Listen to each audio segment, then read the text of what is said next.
Hello बच्चों, let's read the question. In an experiment for determination of the focal length of a thin convex lens, the distance of the object from the lens is 10 plus minus 0.1 centimeter and the distance of its real image from the lens is 20 plus minus 0.2 centimeter. The error in the determination of the focal length of the lens is n%. The value of n is.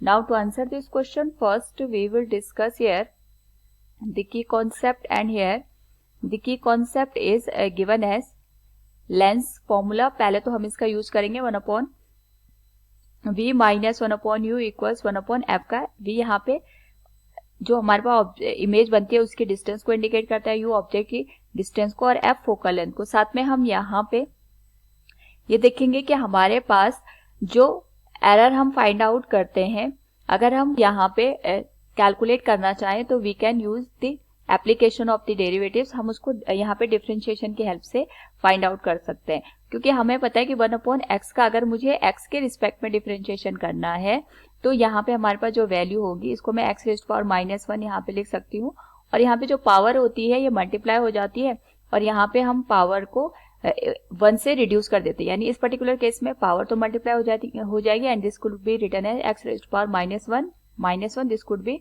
-2. ये हमने यहाँ पे x के respect में ही differentiate किया है. तो इसी का यूज करके हम इस क्वेश्चन को सॉल्व करते हैं.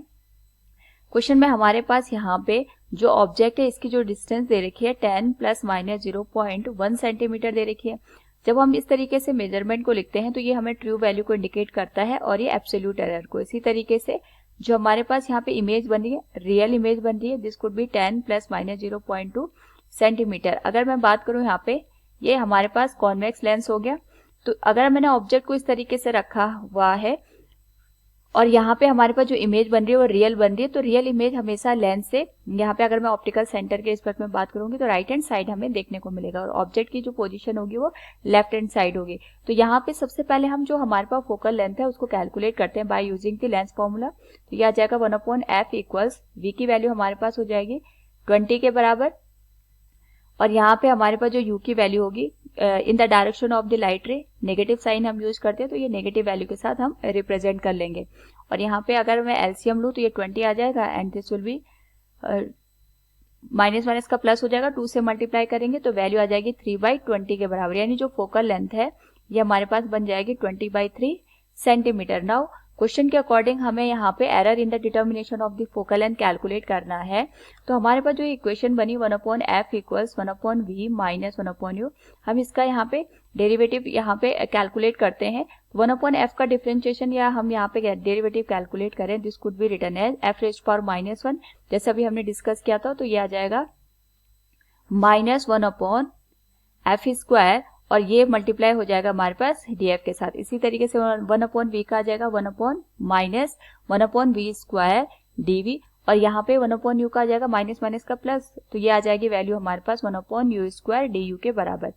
एंड वी नो दैट हमें यहाँ पे जब भी एरर कैलकुलेट करनी होती है तो हम मैक्सिमम वैल्यू के लिए यहाँ पे एरर यहाँ कैलकुलेट करते हैं. तो वैल्यू आ जाएगी हमारे पास, this could be written as df divided by f square equals 1/v square dv plus 1/u square du. हमने यहाँ पे पॉजिटिव साइन इसलिए लिए हैं क्योंकि जब भी हम मेजरमेंट करते हैं तो हम ये देखते हैं कि हम मैक्सिमम एरर को कैलकुलेट कर पाएं, और जो भी इंस्ट्रूमेंट हमें बनाना है उस पर्टिकुलर केस में हम यहाँ पे वैल्यू हम कैलकुलेट करते हैं उस वैल्यू को हम यहाँ पे एडिशन के साथ ही रिप्रेजेंट करते हैं.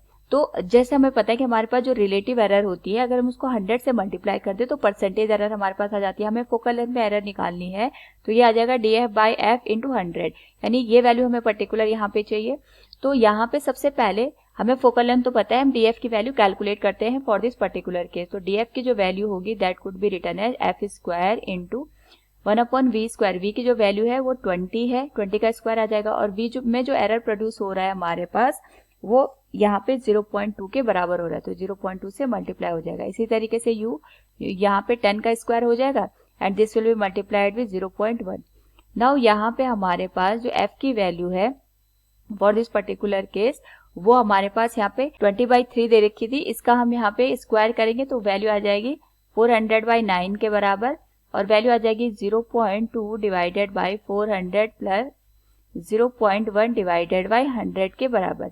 सॉल्व करें अगर हम इस होल वैल्यू को, तो डीएफ की जो वैल्यू आएगी फ्रॉम द कैलकुलेशन 400/9 इक्वल्स 400 ही आ गया, और ये वैल्यू आ जाएगी 0.2, ये 4 से हमारे पास यहाँ मल्टीप्लाई हो जाएगा 0.4 के बराबर। सिमिलर टर्म कैंसिल हो जाएंगे हमारे पास, तो ये आ जाएगा 0.6 डिवाइडेड बाई 9।